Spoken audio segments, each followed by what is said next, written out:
Tem um tempo de preparação para os pais, para iniciar? Tem um passo a passo, alguma coisa assim que vai conduzir aquela família de uma maneira mais... que ela se sinta mais segura para começar? Ou... É. Não tem manual para a vida, né? A gente vai metendo a cara em tudo, na maioria das coisas, né? Mas as pessoas que estão pensando em educação domiciliar, né? Se prepare. Um domínio de algumas para poder ensinar o seu filho em casa. Ou seja, você tem que ter, no mínimo, um conhecimento educacional que você quer para o seu filho, um projeto disso. Né? E como empregá-lo, você tem que saber disso. Gente, acontece assim, existem muitos livros à disposição no exterior, né? Você tem que aprender. Nós aqui no Rio Grande do Sul, a gente percebeu que precisava falar pais das nossas pesquisas, que é o Homeschooling 1.0. É um curso introdutório, ele não vai exaurir o assunto, ele vai dar as tintas. Diz, quem pinta é você. Né? Mas o homeschooling é uma coisa que você tem que estar sempre pesquisando. Professor, você tem que pensar. Eu preciso ensinar os meus filhos. Como é que ele aprende? Como assim, Gustavo? Como é que ele aprende? Eu sento na frente dele e começo a metralhar ele. Não pode ser assim. Entra na frente do seu filho, começa a metralhar ele, em 10 minutos você perdeu ele. É o temperamento do seu filho. Ele é muito agitado? Ele não é muito agitado? Pensar? Você sabe fazer educá-lo no estilo perguntas e respostas? Meu filho, o que você acha disso?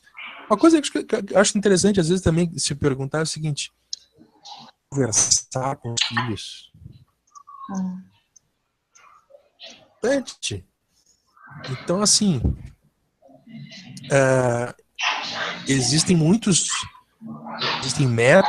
você tem que aprender didática, você tem que aprender muita coisa. Que você se sente preparado para isso. Quando você tem um mínimo de domínio sobre das coisas que você está estudando, sabe que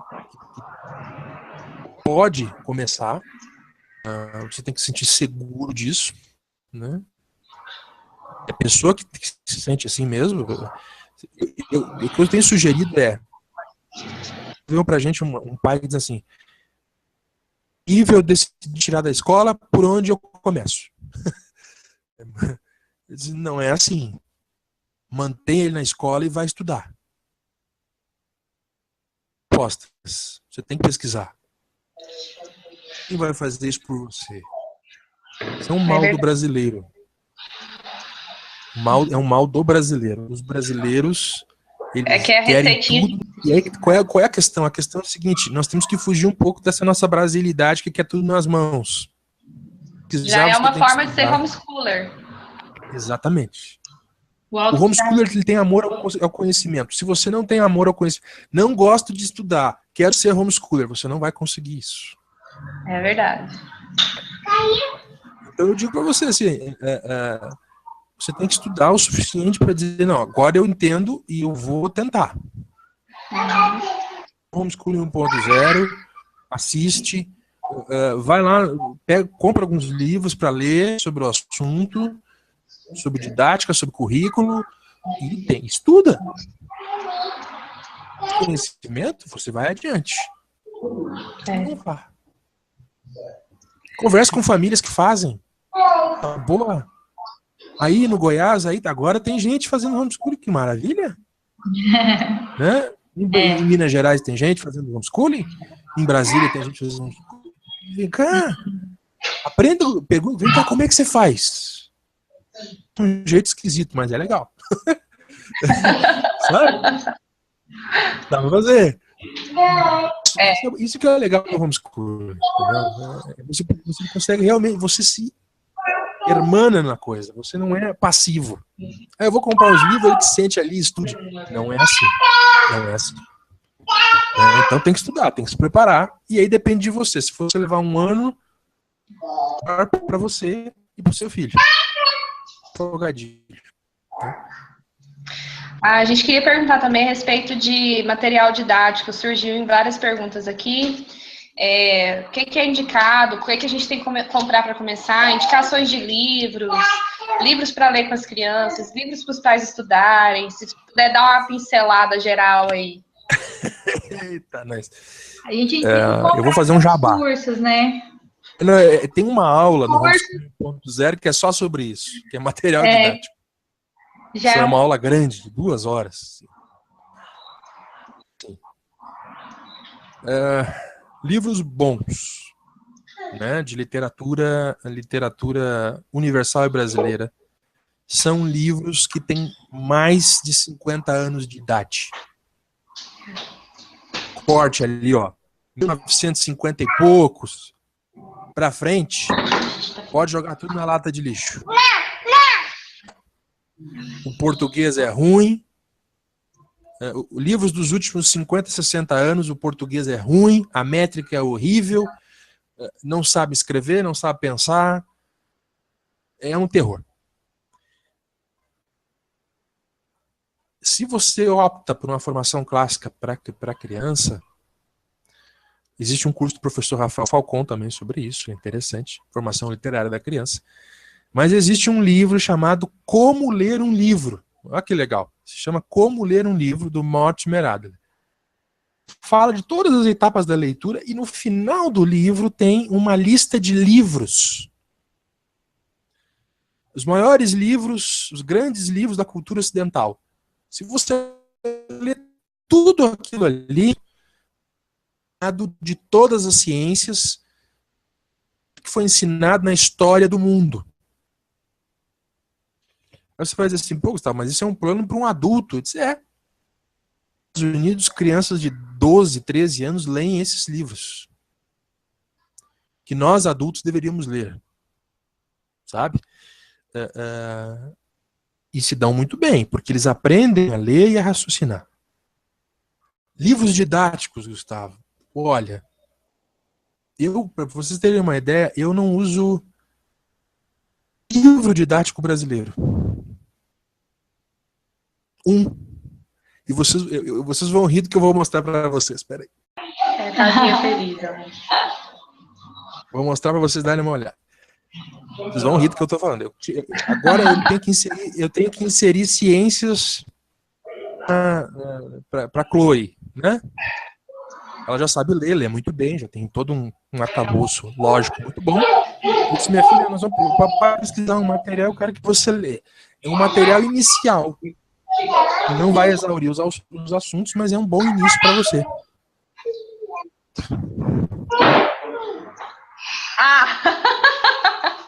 Eu achei que era Casinha Feliz.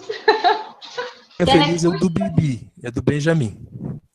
Acontece o seguinte, gente, nós temos materiais muito ruins. Só para falar, esse aqui é o Telecurso 2000, para quem não conhece. Livro utilizado para adultos. Certo? Então, assim, o que acontece? Você precisa iniciar os assuntos.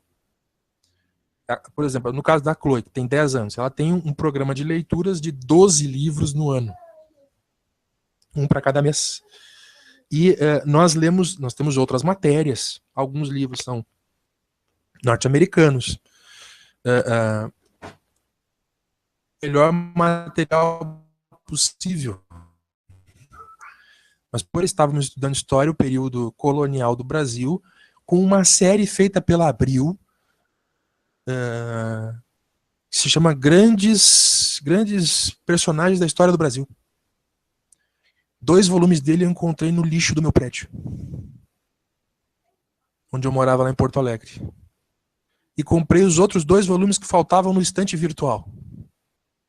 E toda aula de história, todo momento de história, nós estudamos história e geografia juntos, Cada personagem é um capítulo do livro. Nós vamos conversando sobre eles, contando a história, ela vai lendo, eu narro a história, depois ela lê, depois a gente conversa, e assim vai. Isso vai depender muito daquilo que você estipulou de currículo para o seu filho, num determinado ano. Então, este ano, que está sendo um ano conturbado por causa da gravidez, ela estuda latim, matemática, ciências, história, geografia, história da arte, história da música, inglês, literatura. Muitos desses, ela já está lendo, ela está aqui, tu sabe o que fazer, eu digo para ela, ela senta e faz. Mas existe a questão do desenvolvimento dos filhos, né? Eu vou dar uma sugestão aqui, vamos ver se eu consigo achar. Tá aqui, ó. Isso aqui é uma sugestão que saiu no blog agora, Encontrando Alegria, há pouco tempo. Tá? Para quem tem filhos pequenos. Vamos lá. Consciência fonológica, feito pela ArtMed. Marilyn Jagger Adams, Barbara Forman, Ingvar Lundberg e Terry Biller. Muito interessante. Umas coisas sobre aprende, cria consciência fonológica. O professor Carlos Nadalim fala sobre isso no curso dele. Né? A criança precisa criar consciência fonológica antes de entrar na alfabetização em si. É um período de pré-alfabetização. Se você falha nisso aqui, você tem problemas. Na alfabetização, na leitura e no futuro. Mentalmente não consegue criar correlações entre o fonema, entre a palavra. É bem interessante. Esse aqui, interessante também, se chama Coordenação Motora, da Macron Books, M-Books. No cabelinho do Titino, vai bagunçar. Conseguiram olhar? A coordenação motora. Né? Para los quadro Leo. Aqui. ebooks.com.br. São 2 livros que são fundamentais. Se você entrar lá no blog Encontrando Alegria, você consegue isso descrito lá. Que se olhe isso, né? Porque a criança precisa ter uma base para você poder ensinar o resto. Se isso não está bem fundamentado, você vai ter dificuldades.